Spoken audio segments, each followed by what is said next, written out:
아직도 그런 영상을 믿으세요? 전부 정치적 쇼예요. 청계천 말입니다. 베를린 테크니컬 대학교 장리하우 교수의 단호한 목소리였습니다.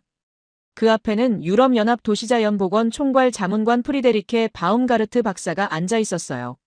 화면 속에서는 맑은 물에서 헤엄치는 은빛 물고기들과 우아하게 날아가는 백로의 모습이 펼쳐지고 있었습니다.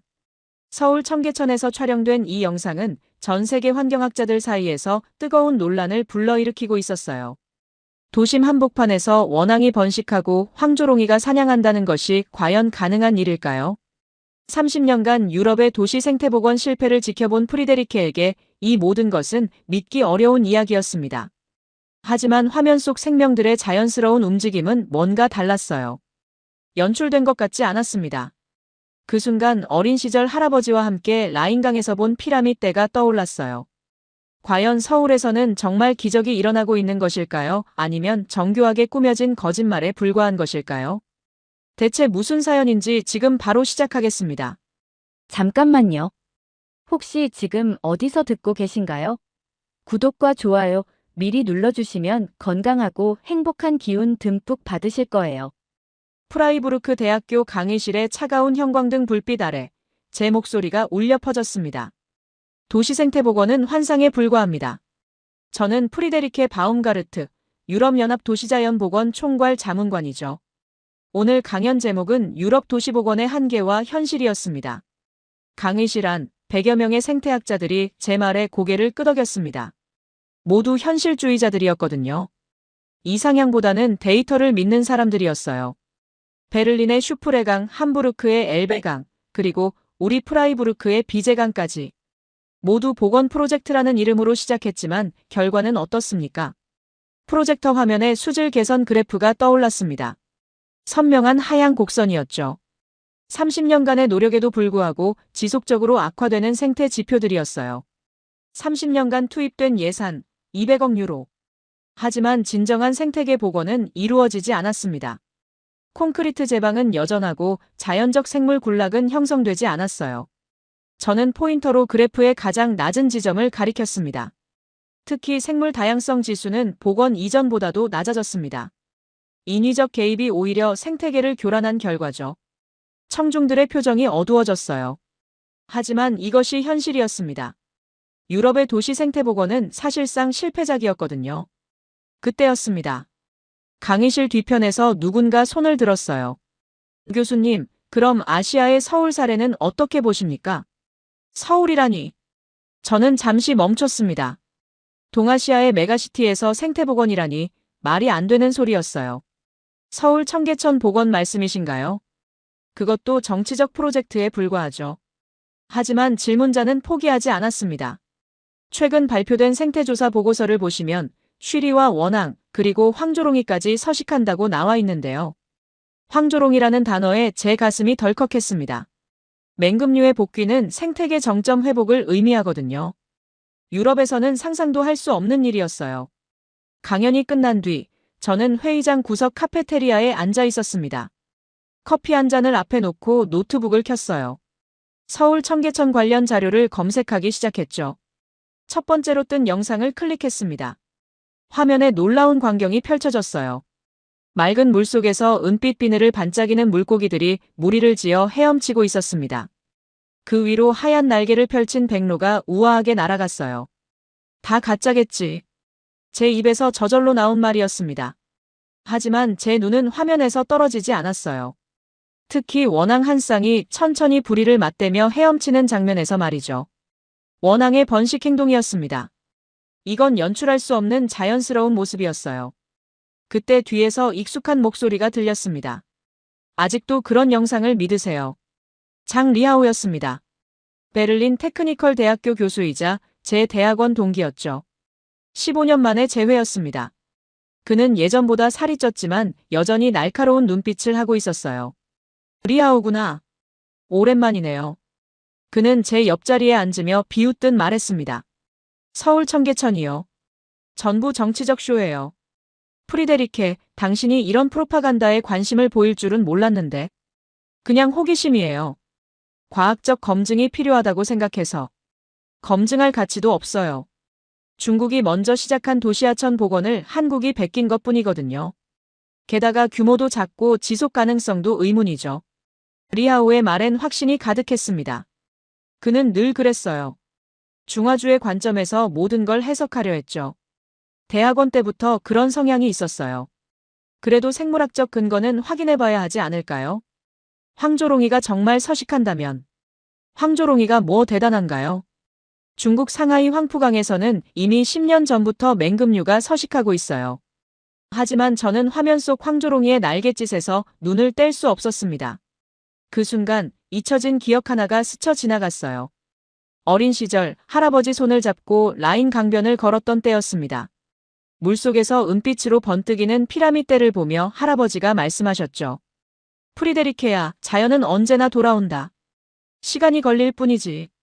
그때는 이해하지 못했습니다. 할아버지가 왜 그런 말씀을 하시는지. 하지만 지금 서울의 쉬리때를 보니 할아버지 말씀이 떠오르더군요. 직접 봐야겠어요. 제 입에서 나온 말에 저 자신도 놀랐습니다. 평소 신중한 성격인 제가 이런 즉흥적인 결정을 내리다니. 뭘 직접 봐요. 서울 청계천을 말이에요.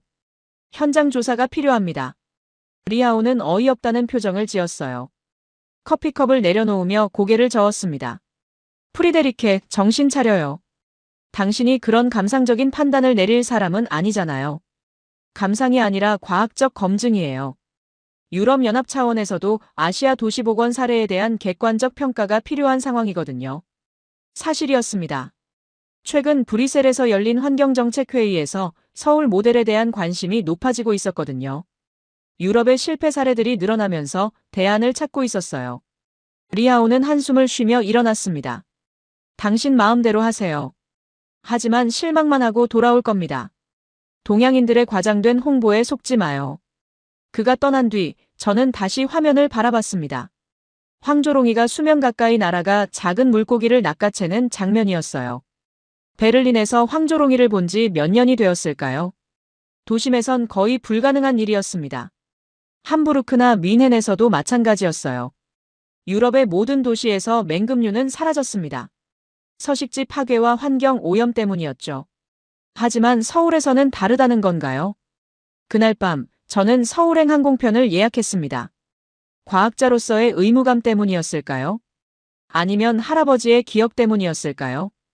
분명한 건 하나였습니다. 제 마음 어딘가에서 무언가가 흔들리고 있다는 것이었어요. 창밖으로 프라이부르크의 야경이 보였습니다. 정돈된 도시, 계획된 자연. 하지만 그 어디에서도 황조롱이의 날갯짓은 볼 수 없었죠. 가로등 불빛이 비제강 위에 반사되고 있었어요. 콘크리트 제방 사이로 흐르는 인공적인 물줄기였습니다. 서울에서는 정말 다를까요? 아니면 리하오 말처럼 포장된 쇼에 불과할까요? 며칠 뒤면 답을 알 수 있을 겁니다. 여행 가방을 준비하면서 저는 할아버지 사진을 한 장 넣었어요. 라인 강변에서 어린 저와 함께 찍은 오래된 사진이었습니다. 혹시 서울에서 할아버지의 말씀이 현실이 되는 걸 볼 수 있을까요? 자연이 정말 돌아오는 모습을 말이에요. 인천공항에서 서울 시내로 향하는 공항버스 안에서 저는 창밖을 바라봤습니다. 고층 건물들이 끝없이 이어졌어요. 1,000만 명이 사는 거대 도시라더니 과연 압도적이었습니다. 독일 전체 인구의 8분의 1이 한 도시에 모여 사는 곳이었어요. 정말 이런 곳에서 생태복원이 가능할까? 제 의심은 더욱 깊어졌습니다. 독일의 소도시들도 복원에 실패했는데 이렇게 밀집된 메트로폴리스에서 무슨 기적이 일어날 수 있겠어요. 버스에서 내려 지하철로 갈아탔습니다. 출퇴근 시간이라 사람들로 가득했어요. 이런 인구 밀도에서 야생동물이 살 수 있다는 게 믿어지지 않았습니다. 서울시청에서 만난 분은 수지윤이라는 생태복원 총괄 디자이너였습니다. 생각보다 젊어 보였어요. 30대 중반 정도로 보였습니다. 안녕하세요, 프리데리케 박사님. 멀리서 오시느라 수고하셨습니다. 유창한 독일어였습니다. 발음이 거의 원어민 수준이었어요. 놀란 제 표정을 보고 수지는 웃으며 말했어요. 베를린에서 공부했거든요. 환경공학 석사과정이었죠. 그렇다면 유럽의 복원 프로젝트들도 잘 아시겠네요. 네, 그래서 더욱 절망했었습니다. 유럽 모델로는 서울 같은 도시에서 불가능하다고 생각했거든요. 흥미로운 대답이었어요. 그녀 역시 유럽 방식에 회의적이었다는 뜻이니까요. 베를린에서는 어떤 연구를 하셨나요? 슈프레강 복원 프로젝트 평가였어요. 결론은 실패였죠. 저도 슈프레강 사례를 잘 알고 있었습니다. 10억 유로를 투입했지만 생태적 복원에는 실패한 대표적인 사례였어요. 그럼 어떤 방식을 택했습니까? 따로 간 게 아니라 그냥 자리를 내줬어요. 생명이 돌아올 공간만. 자리를 내준다. 참 동양적인 표현이었습니다. 유럽에서는 관리하고 통제한다고 했는데 여기서는 내준다고 하더군요. 우리는 곧장 청계천으로 향했습니다. 지하철 2호선을 타고 을지로 입구역에서 내렸어요. 역에서 나오니 도심의 번잡함이 그대로 느껴졌습니다. 여기서 생태복원이요. 곧 보실 수 있을 겁니다. 몇 분 걸어가니 갑자기 풍경이 바뀌었습니다. 콘크리트 건물들 사이로 초록빛이 스며들기 시작했어요. 공기도 달라진 것 같았습니다. 그리고 나타난 것은 버들습지였습니다. 제 눈이 휘둥그레졌어요. 도심 한복판에 이런 공간이 있다니. 갯버들들이 물가를 따라 촘촘히 자라고 있었습니다. 키가 3m 정도 되는 성목들이었어요. 그 사이로 맑은 물이 흘렀습니다. 물의 투명도가 놀라웠어요. 물속에선 작은 물고기들이 유유히 헤엄치고 있었습니다. 무리를 지어서 상류 방향으로 이동하고 있었어요. 저건 뭔가요? 쉬리예요. 한국의 고유종이죠. 쉬리. 영상에서 봤던 그 은빛 물고기들이었습니다. 하지만 직접 보니 느낌이 전혀 달랐어요. 물고기들이 무리를 지어 상류로 향하고 있었습니다. 자연스럽고 활기찼죠. 몸짓이 건강해 보였어요. 언제 방류했습니까? 방류하지 않았어요. 스스로 돌아온 거예요. 스스로요. 네. 상류 지역에서 내려온 것 같아요. 수질이 개선되면서 자연히 서식지가 확장된 거죠. 말이 안 됐습니다. 도심 하천에서 어떻게 자연 회귀가 가능할까요? 베를린에서는 10년을 기다려도 토종 어류가 돌아오지 않았거든요. 그때 수지가 조용히 말했습니다. 여기선 사람들이 사라지면 생명이 돌아와요. 저는 웃으며 반박했습니다. 생명은 돌아오지 않습니다. 증거가 돌아오죠. 수지는 아무 말 하지 않았어요. 그저 미소만 지었습니다. 자신만만한 표정이었어요. 그 순간이었습니다. 갯버들 사이를 가로지르며 쉬리떼가 나타났어요.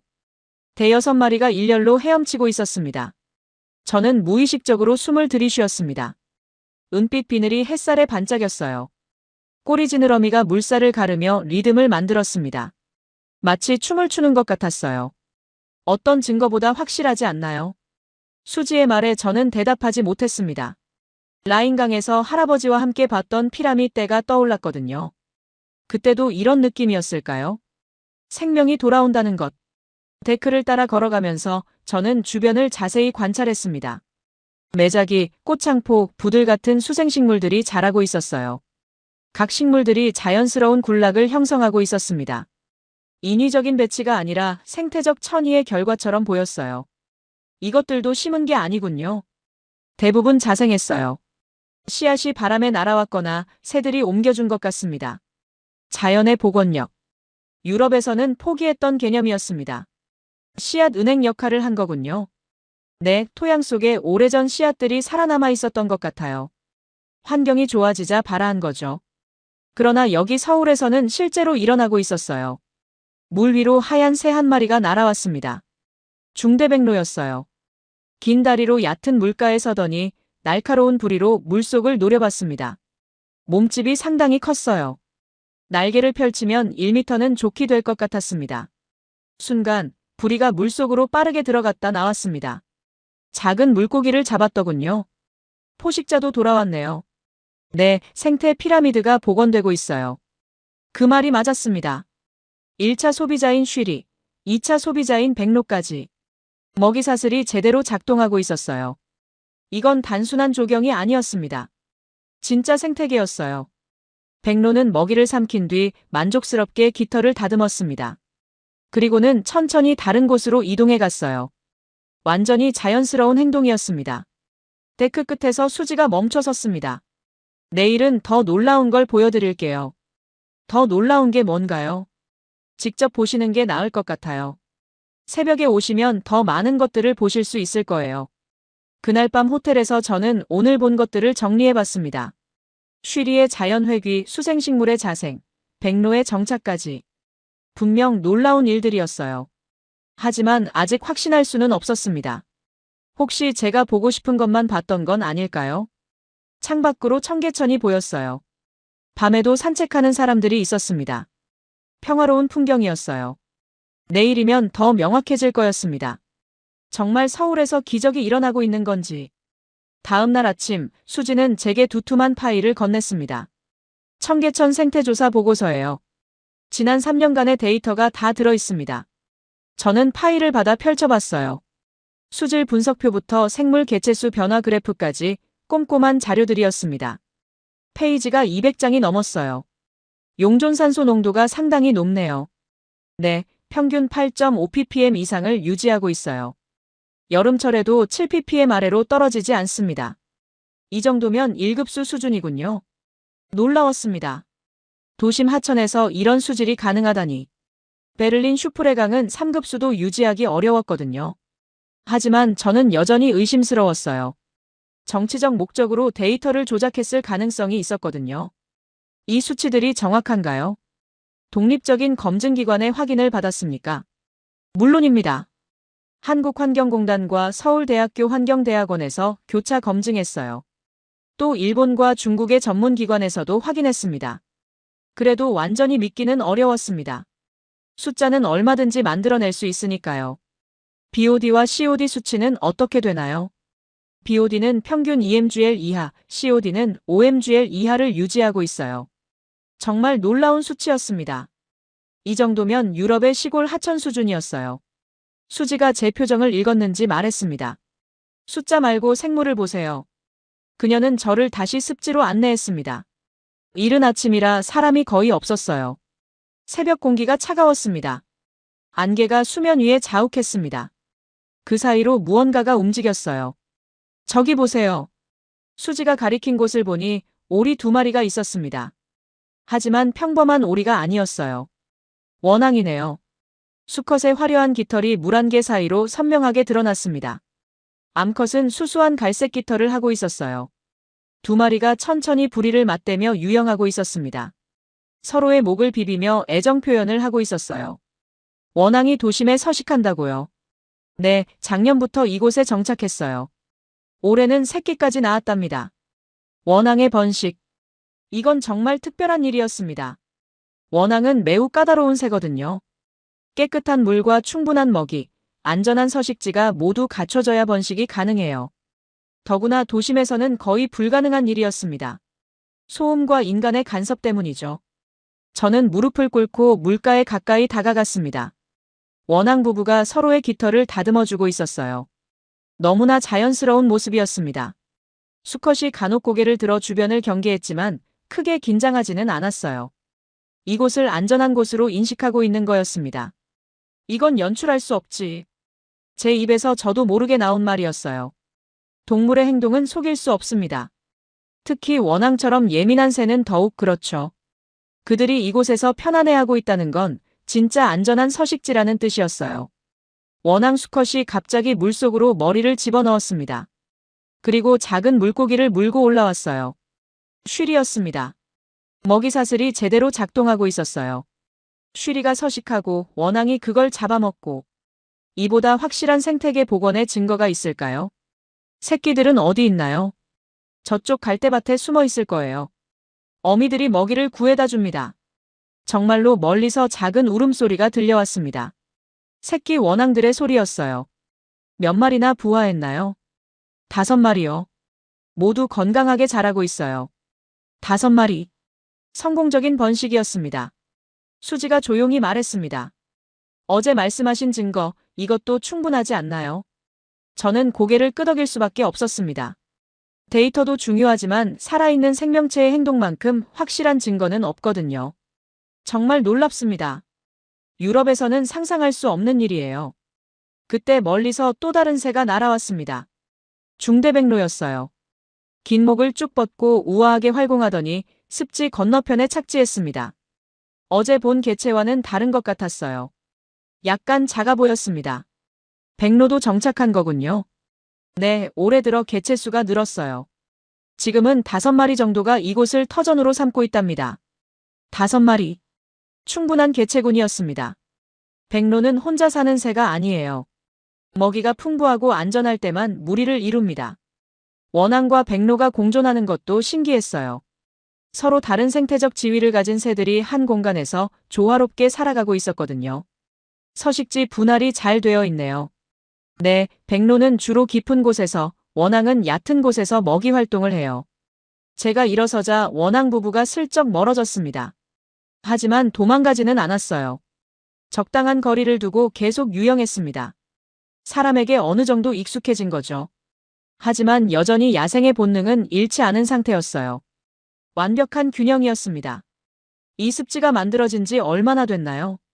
본격적인 생태복원은 3년 전부터 시작됐어요. 하지만 청계천 자체는 20년 전에 복원됐고요. 20년. 긴 시간이었습니다. 유럽에서는 10년도 안 돼서 포기하는 프로젝트가 대부분이었는데 이곳은 20년을 기다렸군요. 참을성 있게 기다렸네요. 기다린 게 아니라 계속 시도했어요. 실패하고 다시 시도하고 또 실패하고. 수지의 말에서 깊은 철학이 느껴졌습니다. 복원은 일회성 프로젝트가 아니라 지속적인 과정이라는 걸 그들은 알고 있었어요. 안개가 점점 걷히면서 습지의 전경이 드러났습니다. 갯벌들과 꽃창포가 어우러진 자연스러운 경관. 그 사이를 유영하는 원앙과 쉬리. 물가에 서 있는 백로. 모든 게 제자리에 있었습니다. 이건 설계된 자연이 아니었어요. 스스로 만들어진 생태계였습니다. 저는 처음으로 확신했습니다. 서울에서 진짜 복원이 일어나고 있다고. 리하오의 말은 틀렸어요. 이건 가짜가 아니었습니다. 호텔로 돌아온 저는 노트북을 켰습니다. 이메일함에 장 리하오의 메시지가 와 있었어요. 제목은 서울의 진실이었습니다. 클릭해보니 베를린 저널에 실린 그의 칼럼 링크가 있었어요. 제목이 자극적이었습니다. 서울 복원쇼 아시아의 또 다른 거짓말. 저는 기사를 읽어내려갔습니다. 도시는 재건될 수 있지만 자연은 미화될 뿐이다. 서울의 청계천 복원은 전형적인 정치적 프로파간다로 실제 생태적 가치와는 거리가 멀다. 리하오 특유의 신랄한 문체였어요. 하지만 내용은 일방적이었습니다. 그는 서울을 직접 본 적도 없으면서 단정적으로 비판하고 있었거든요. 중국의 도시 하천 복원 기술을 모방한 소규모 프로젝트에 불과하며 지속 가능성에 대한 과학적 검증이 전혀 이루어지지 않았다. 제가 직접 본 원앙과 쉬리들은 어떻게 설명할 건가요? 특히 생물 다양성 증가라는 주장은 과장됐으며 실제로는 인위적으로 방류된 개체들을 자연 회귀로 포장한 것에 불과하다. 하지만 한편으로는 이해가 됐습니다. 리하오는 예전부터 중국 중심의 사고를 가지고 있었거든요. 한국이 뭔가 성취하는 걸 인정하기 싫어했어요. 대학원 때부터 그런 경향이 있었습니다. 그때 노크 소리가 났습니다. 문을 열어보니 수지가 서 있었어요. 내일 일정에 대해 상의드리려고 왔어요. 저는 그녀를 안으로 초대했습니다. 노트북 화면의 기사를 보고 수지가 물었어요. 뭘 보고 계세요? 독일 동료가 쓴 청계천 관련 칼럼입니다. 수지는 화면을 읽어보더니 담담하게 말했습니다. 이런 반응이 나올 거라고 예상했어요. 예상했다고요? 네, 기존 패러다임에 도전하는 사례니까요. 특히 유럽 중심의 환경학계에선 받아들이기 어려울 거예요. 그녀의 침착함이 오히려 놀라웠습니다. 자신의 일이 비판받는데도 전혀 동요하지 않았어요. 하지만 사실과 다른 주장들이 많아요. 중국 기술을 모방했다는 것도 그렇고. 그분은 현장을 보신 적 있나요? 없을 겁니다. 리하오는 자료 분석만으로 판단하는 스타일이거든요. 그럼 괜찮아요. 진실은 결국 드러나니까요. 수지의 자신감이 인상적이었어요. 하지만 저는 여전히 불편했습니다. 리하오와는 오랜 동료였거든요. 학문적으로는 신뢰했던 사람이었어요. 내일은 뭘 보여주실 건가요? 더 결정적인 증거요. 더 결정적이라니. 맹금류요. 황조롱이가 이곳에서 사냥하는 걸 보실 수 있을 거예요. 황조롱이. 생태계 최상위 포식자였습니다. 만약 정말 황조롱이가 이곳에서 서식한다면 청계천의 생태적 완성도는 의심할 여지가 없었어요. 확실한가요? 며칠 전부터 계속 목격되고 있어요. 서울시 조류연구팀에서도 확인했답니다. 번씩도 하나요? 아직 확인되지는 않았지만 영역 행동을 보이고 있어요. 정착했다는 의미죠. 그날 밤 저는 리하오에게 이메일을 보냈습니다. 현장을 직접 보지도 않고 단정하는 건 과학자답지 않다는 내용이었어요. 하지만 답장은 오지 않았습니다. 아마 제가 서울의 거짓말에 속았다고 생각하겠죠. 다음 날 아침, 저는 수지와 함께 다시 습지로 향했습니다. 이번에는 서울시 생태조사팀의 정지훈 연구원도 함께했어요. 정지훈은 말이 많지 않은 사람이었습니다. 하지만 질문하면 정확하게 답해줬어요. 황조롱이 출현 빈도가 어떻게 되나요? 주 3회 정도 목격되고 있습니다. 주로 오전 9시에서 11시 사이에 나타나요. 먹이는 뭡니까? 주로 쥐류와 작은 어류요. 간혹 양서류도 잡는 것 같습니다. 체계적인 관찰 결과였어요. 감정이 개입되지 않은 객관적 데이터였습니다. 다른 지역에서 온 개체일 가능성은 없나요? GPS 추적을 해봤는데 이 일대를 중심으로 활동하고 있어요. 영역을 형성한 것 같습니다. 우리는 습지 상류 쪽 전망대에 자리를 잡았습니다. 쌍안경을 준비하고 기다렸어요. 30분쯤 지났을까? 하늘에서 날카로운 울음소리가 들렸습니다. 저기요. 수지가 가리킨 하늘을 보니 갈색 깃털의 맹금류가 선회하고 있었어요. 황조롱이었습니다. 날개를 펼친 크기가 70cm 정도 되어 보였어요. 성체 수컷이었습니다. 황조롱이는 몇 번 선회한 뒤 갑자기 급강하했습니다. 목표물을 발견한 거였어요. 물튀김과 함께 황조롱이가 수면에서 올라왔습니다. 발톱에 무언가를 움켜쥐고 있었어요. 쉬리였습니다. 성공했네요. 정지훈이 조용히 말했습니다. 황조롱이는 근처 갯버들 가지에 앉아 먹이를 뜯어먹기 시작했어요. 이보다 완벽한 생태계 복원의 증거가 있을까요? 1차 생산자인 수생식물, 1차 소비자인 쉬리, 그리고 최상위 포식자인 황조롱이까지 먹이사슬의 모든 단계가 복원된 거였습니다. 베를린에선 언제 황조롱이를 봤나요? 수지의 질문에 저는 한참 생각했습니다. 몇 년 전인 것 같아요. 도심에선 거의 불가능하죠. 여기선 이제 일상이에요. 그 말이 맞았습니다. 황조롱이가 자연스럽게 사냥하고 원앙이 유영하고 백로가 물고기를 잡는 것이 모든 게 일상이었어요. 이곳에서는 도시와 자연이 공존하고 있었습니다. 유럽에서 불가능하다고 여겨졌던 일이 서울에서는 현실이 되어 있었어요. 황조롱이가 먹이를 다 먹고 다시 하늘로 올라갔습니다. 마지막으로 한 바퀴 선회한 뒤 북쪽으로 사라졌어요. 내일은 더 놀라운 걸 보여드릴게요. 더요. 수달이에요. 그리고 어쩌면 새끼들까지. 수달이라니. 설마 도심에서 수달까지 서식한다는 건가요? 포유동물의 복귀는 생태계 복원의 최종 단계였습니다. 다음 날 새벽, 저는 홀로 청계천을 찾았습니다. 사람들이 없는 조용한 시간에 혼자 관찰해보고 싶었거든요. 새벽 5시였어요. 하늘이 희끗희끗 밝아오고 있었습니다. 안개가 짙게 깔린 습지는 신비로웠습니다. 물 위로 백로 한 마리가 조용히 걸어가고 있었어요. 발걸음이 전혀 소리를 내지 않았습니다. 물 위를 미끄러지듯 이동했어요. 그때 물가에서 작은 움직임이 포착됐습니다. 갯버들 뿌리 사이로 무언가가 스르륵 지나갔어요. 뭐지? 더 가까이 다가가 보니 수달이었습니다. 정말로 수달이 이곳에 살고 있었어요. 몸길이 60cm 정도의 성체였습니다. 윤기나는 갈색 털이 물방울로 촉촉했어요. 수달은 저를 전혀 의식하지 않았습니다. 물속으로 머리를 담그고 뭔가를 찾고 있었어요. 20초 정도 잠수했다가 올라왔습니다. 입에 작은 물고기를 물고 있었어요. 역시 쉬리였습니다. 앞발로 물고기를 능숙하게 다루며 먹는 모습이 너무나 자연스러웠습니다. 도심 한복판에서 수달이 사냥을 하다니. 꿈 같은 일이었어요.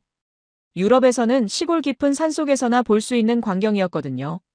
수달이 식사를 마치고 몸단장을 시작했습니다. 털을 핥으며 깨끗하게 정리하더군요. 그 모습을 보니 확신이 들었습니다. 이곳이 정말 안전한 서식지라는 것을. 수달은 매우 예민한 동물이거든요. 조금이라도 위험을 느끼면 즉시 도망갑니다. 하지만 이 수달은 완전히 편안해 보였어요. 여유롭게 털 손질까지 하고 있었습니다. 그때 물속에서 또 다른 움직임이 보였습니다. 작은 수달이 나타났어요. 새끼였습니다. 어미 뒤를 따라오는 모습이 귀여웠어요. 새끼까지 있다니. 번식이 성공한 거였습니다. 이건 정말 놀라운 일이었어요. 수달의 번식은 서식지가 완전히 안정될 때만 가능합니다. 새끼 수달이 어미에게 다가가서 응석을 부렸어요. 어미는 새끼의 털을 핥아주며 보살폈습니다. 가족의 모습이었어요. 1시간 정도 지나서야 수달 가족이 물속으로 사라졌습니다. 아마 쉬러 간 것 같았어요. 저는 그제야 일어났습니다. 다리가 저려왔거든요. 그때 뒤에서 누군가 다가오는 소리가 들렸습니다. 정지훈이었어요. 일찍 오셨네요. 수달을 봤어요. 새끼까지 함께. 아, 가족이 나왔군요. 요즘 자주 나타나더라고요.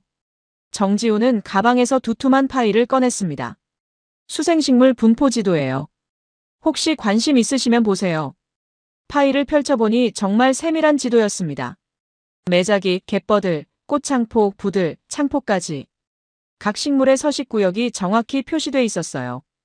이 모든 게 자생한 거라고 했죠. 네, 대부분 자연적으로 정착했어요. 일부는 씨앗을 뿌렸지만 대부분은 바람이나 새들이 옮겨온 것 같습니다. 놀라웠습니다. 심지 않은 식물들이 이렇게 많다니. 생태적 천위가 제대로 진행되고 있네요. 네, 매년 새로운 종들이 발견되고 있어요. 올해는 무럭새와 달뿌리풀까지 나타났습니다. 지도를 자세히 보니 더욱 흥미로운 점들이 발견됐습니다. 각 식물들이 적절한 위치에 자리 잡고 있었어요.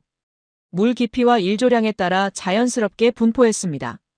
이건 인위적으로 설계할 수 없는 배치였어요. 놀랍네요.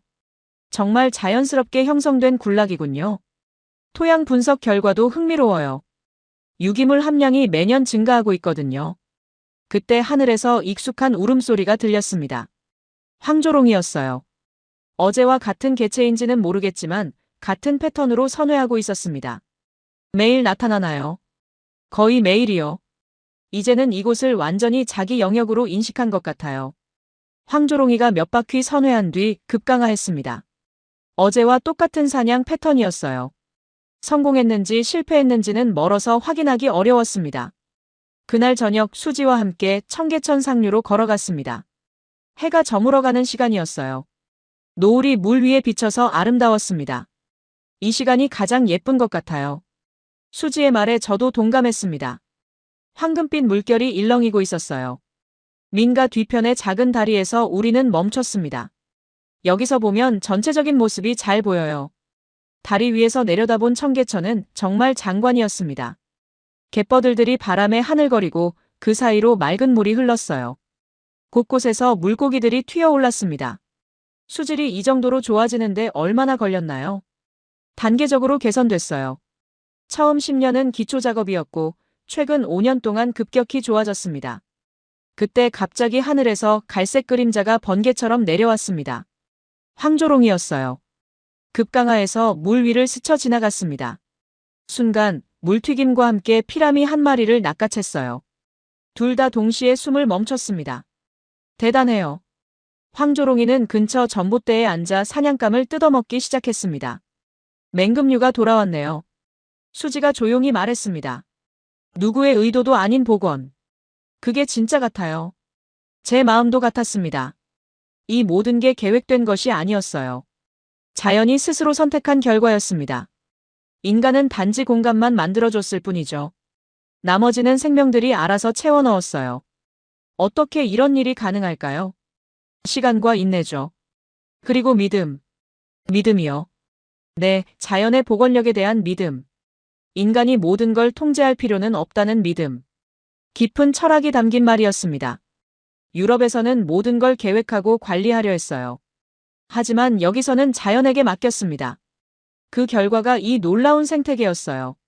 황조롱이가 식사를 마치고 다시 하늘로 날아올랐습니다. 석양을 배경으로 펼쳐진 날개가 황금빛으로 빛났어요. 그 순간 저는 확신했습니다. 서울에서 일어난 일은 기적이 아니라 자연의 당연한 귀환이라는 것을. 인간이 자리만 내주면 생명은 언제든 돌아온다는 것을 말이에요. 할아버지의 말씀이 맞았습니다. 자연은 언제나 돌아옵니다. 시간이 걸릴 뿐이죠. 독일로 돌아가기 이틀 전 충격적인 소식을 들었습니다. 장리아오가 베를린에서 기자회견을 연다는 거였어요. 주제는 서울 복원의 허상이었습니다. 수지가 제게 뉴스 링크를 보내왔어요. 서울은 기억을 조작하고 있다. 리하오의 주장이었습니다. 한국 정부가 정치적 목적으로 과장된 복원 성과를 발표하고 있으며 실제로는 인위적으로 조성된 가짜 생태계에 불과하다. 제가 직접 본 것들을 모두 부정하는 내용이었어요. 수달도 가짜, 황조롱이도 연출, 원앙도 방류된 것이라는 주장이었습니다. 특히 수달의 경우 동물원에서 키운 개체를 방사한 것으로 추정되며 황조롱이 역시 인근 동물원에서 일시적으로 방사된 개체일 가능성이 높다. 말도 안 되는 소리였지만 유럽 언론들이 관심을 보이기 시작했어요. 독일 공영방송에서 관련 다큐멘터리를 제작하겠다는 발표도 나왔습니다. 그날 밤 저는 리하오에게 전화를 걸었습니다. 리하오, 도대체 뭘 하는 거야? 프리데리케, 아직 서울에 있어. 내가 하는 말이 사실인지 확인해보고 싶어서. 그럼 확인됐겠군. 다 가짜라는 걸. 천만에. 전부 진짜야. 내가 직접 봤어. 리하오는 잠시 침묵했습니다. 당신이 속은 거야. 그들은 환상을 만드는데 능숙하거든. 내가 생물학자가 아닌 줄 알아. 수달이 연기를 할 수 있다고 생각해. 수달을 봤다고. 물론이야. 그리고 황조롱이도 원앙도 전부. 원식 행동까지 관찰했어. 리하오의 목소리가 날카로워졌습니다. 프리데리케, 정신 차려.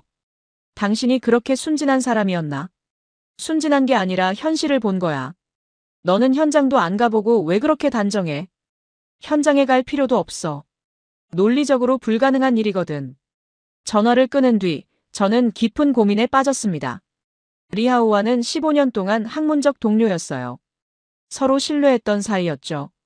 하지만 이제는 완전히 갈라선 것 같았습니다. 다음 날 저는 마지막으로 청계천을 찾았습니다. 정지훈과 함께 습지 데크에 앉아 있었어요. 독일로 돌아가시면 어떻게 발표하실 건가요? 정지훈의 질문에 저는 잠시 고민했습니다. 사실을 말할 거예요. 제가 본 걸 그대로. 리스크가 클 텐데요. 유럽 학계에서 고립될 수도 있잖아요. 과학자라면 감수해야 할 리스크죠. 진실이 더 중요해요. 그때 물 위에 작은 파문이 일었습니다. 수면 가까이 황조롱이의 그림자가 지나갔어요. 실제 황조롱이는 하늘 높이 있었지만 그 그림자가 물 위에 선명하게 비쳤습니다. 아름답네요. 정지훈이 중얼거렸습니다. 저도 같은 생각이었어요. 그림자조차 아름다운 풍경이었습니다. 이 모든 게 사라질 수도 있겠죠. 왜요? 유럽에서 의구심을 제기하면 한국 내부에서도 흔들릴 수 있어요. 정지훈은 고개를 저었습니다. 진실은 사라지지 않아요. 어떻게 확신하세요? 생명은 거짓말하지 않거든요. 깊은 말이었습니다. 정말로 생명은 거짓말하지 않았어요. 수달은 정말 사냥했고 황조롱이는 정말 날았고 원앙은 정말 번식했습니다. 이 모든 게 리하오가 말하는 연출일 수는 없었어요. 리하오 교수님은 왜 그런 주장을 하실까요? 아마 인정하기 어려운 게 아닐까요? 자신들이 실패한 일을 동양에서 성공했다는 걸. 정지훈의 말이 핵심을 찔렀어요. 유럽의 자존심이 걸린 문제였을 수도 있었습니다. 해가 저물어가는 시간, 저는 홀로 습지를 걸었습니다. 내일이면 독일로 떠나야 했어요. 그리고 유럽 학계에 보고해야 했습니다. 서울에서 본 모든 것을. 갯벌들 사이로 석양이 스며들었습니다. 물 위에 금빛 물결이 일었어요. 그때 멀리서 날개짓 소리가 들렸습니다. 중대백로 한 마리가 천천히 날아와 물가에 내려앉았어요. 긴 다리로 얕은 곳을 걸으며 먹이를 찾고 있었습니다. 순간 부리가 물속으로 빠르게 들어갔다 나왔습니다. 쉬리를 잡은 거였어요. 백로는 물고기를 삼키고는 만족스럽게 깃털을 다듬었습니다. 이보다 평화로운 광경이 있을까요? 도심 한복판에서 백로가 자연스럽게 사냥하고 쉬리가 풍부하게 서식하고 이 모든 게 조화를 이루고 있었어요. 리하오는 이걸 가짜라고 하겠죠. 하지만 저는 알았습니다. 진짜라는 것을. 그 순간 제 휴대폰이 울렸어요. 수지에게서 온 메시지였습니다. 내일 아침에 특별한 걸 보여드릴게요. 가시기 전에 꼭 보셔야 할 것 같아요. 무엇일까요? 그날 밤 저는 유럽행 항공편을 한 번 더 확인했습니다. 내일 오후 출발이었어요. 서울에서의 마지막 밤이었습니다. 창밖으로 청계천이 보였어요. 가로등 불빛이 물 위에 반사돼 반짝이고 있었습니다. 어딘가에서 수달이 헤엄치고 있을 거예요. 갯벌들 사이에서 원앙이 잠들고 있을 것이고, 내일 새벽이면 황조롱이가 다시 나타나 사냥할 거였습니다. 이 모든 일상이 계속될 거예요. 제가 없어도. 그게 진짜 자연이었습니다. 인간의 관찰과 상관없이 지속되는 생명의 흐름. 리하우의 비판도 유럽학계의 의구심도 이 흐름을 막을 수는 없을 거예요. 생명은 거짓말하지 않으니까요. 독일로 돌아온 지 일주일 뒤 브뤼셀에서 유럽연합 생태포럼이 열렸습니다. 저는 서울 청계천 사례에 대한 발표를 맡게 됐어요. 강의실에는 유럽 각국의 생태학자들이 모여 있었습니다. 약 200명 정도였죠. 장 리하우도 와 있었어요. 뒷자리에 앉아 저를 노려보고 있었습니다. 그의 표정에서 적개심이 느껴졌어요. 예전의 동료애는 찾아볼 수 없었습니다. 저는 심호흡을 하고 연단에 올랐습니다. 서울 청계천 복원에 대한 현장 조사 결과를 발표하겠습니다. 첫 슬라이드에는 청계천 전경이 떠올랐습니다. 도심 속 초록 오아시스의 모습이었어요. 서울은 자연을 설계한 것이 아닙니다. 회장이 조용해졌어요. 그저 자리를 내줬습니다. 그리고 기억이 자랐습니다. 다음 슬라이드는 쉬리 사진이었습니다. 맑은 물속에서 유영하는 모습이었어요. 쉬리는 한국의 고유종으로 청계천에 방류된 것이 아닙니다. 상류에서 자연적으로 이주해온 개체군입니다. 청중들이 웅성거렸습니다. 놀라는 표정들이었어요. 어떻게 확인했습니까? 누군가 질문했어요. 직접 관찰했습니다. 3일간 연속 모니터링한 결과 자연적인 행동 패턴을 보였습니다. 특히 번식 행동과 영역 형성이 관찰됐어요. 다음은 원앙 사진이었습니다. 부부가 함께 유영하는 아름다운 모습이었어요. 원앙은 매우 까다로운 서식 조건을 요구하는 조류입니다. 깨끗한 물과 안전한 환경이 필수죠. 화면에 원앙이 새끼를 키우는 사진이 나타났습니다. 번식까지 성공했다는 것은 서식지가 완전히 안정됐다는 의미입니다. 회장 앞쪽에서 손이 올라갔습니다. 인위적으로 조성된 환경 아닙니까? 부분적으로는 맞습니다. 하지만 생물들의 정착은 완전히 자연적이었어요. 누구도 원앙을 데려다 놓지 않았습니다. 다음 슬라이드는 황조롱이었습니다. 사냥하는 순간을 포착한 역동적인 사진이었어요. 맹금류의 복귀는 생태계 복원의 최종 단계입니다. 정말로 야생 개체입니까? 리하우의 목소리였습니다. 예상했던 질문이었어요. 저는 그를 바라봤어요. 물론입니다. 사냥 행동과 영역 표시 등 모든 면에서 야생 개체의 특성을 보였습니다. 증거가 있습니까? 제가 직접 촬영한 영상이 있습니다. 화면에 황조롱이가 쉬리를 잡는 장면이 재생됐습니다. 회장이 완전히 조용해졌어요. 급강하에서 물고기를 낚는 황조롱이의 모습은 정말 역동적이었습니다. 이건 연출할 수 없는 행동입니다. 마지막 슬라이드는 수달 가족 사진이었습니다. 어미와 새끼가 함께 헤엄치는 모습이었어요. 수달의 번식 성공은 생태계가 완전히 복원됐음을 의미합니다. 그 다음은 생태 지도였습니다. 쉬리, 원앙, 황조롱이, 백로, 수달의 서식 구역이 겹쳐져 있었어요. 모든 영양 단계가 복원됐습니다. 1차 생산자부터 최상위 포식자까지. 저는 연단에서 내려다봤습니다. 이것이 진짜 복원입니다. 인간의 설계가 아닌 생명의 선택입니다. 유럽 모델과 어떤 차이가 있습니까? 가장 큰 차이는 인내입니다. 유럽에서는 빠른 결과를 원하지만 서울에서는 20년을 기다렸어요. 구체적인 방법론이 있나요? 오히려 방법론을 버린 거예요. 자연의 시간에 맞춰 기다렸습니다. 박수가 터져나왔습니다. 우레와 같은 박수였어요. 하지만 리하우는 박수를 치지 않았어요. 그는 자리에서 일어나 회장을 나갔습니다. 발표가 끝난 뒤 여러 학자들이 질문을 했습니다. 유럽에서도 적용 가능할까요? 시간과 인내가 필요하겠지만 가능하다고 봅니다. 핵심은 뭡니까? 자연을 신뢰하는 것입니다.